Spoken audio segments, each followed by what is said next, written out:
Sa ibang balita, isa na namang iligal na Pogo Hub ang sinalakay ng mga otoridad sa Pasay. Nakita po roon ang ilang equipment na tila ginagamit daw sa love scam. Balitang hatid ni Oscar Oida. Sanib puwersang sinalakay ng PAOK, NBI, Bureau of Immigration at Pasay City Police ang umano'y iligal na Pogo Hub sa Jokno Boulevard sa Pasay City. Nasa 500 tauhan ng nasabing Pogo Hub ang inabutan sa lugar, karamihan Chinese nationals. Ayon sa isang Pinoy na Pogo employee, huli na nang malaman niyang illegal ang napasok niyang trabaho. Nung una sir, hindi po sir kasi encoder lang po yung nakita ko sa Telegram po. Dito ko na nalaman siguro nung after 2 days na nagtitraining ako. Nalaman mo ng puguhan, ba't pumapasok ka pa rin? Mahirap rin kasi mamatay ng gutom sir eh.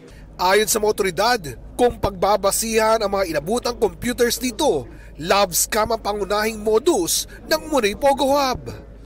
Marami raw dito nagpapanggap ng mga babae para makapambiktima. At tingin ko may mga nakuha tayong big boss dito.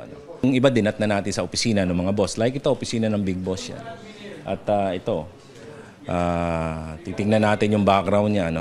Kasi yung sa itsura niya pa lang talagang boss na boss ang dating niya. Kung bakit patuloy ang operasyon ng mga Pogo Hub sa kabila ng sunod-sunod na operasyon, yan daw ang nais alamin ng NBI.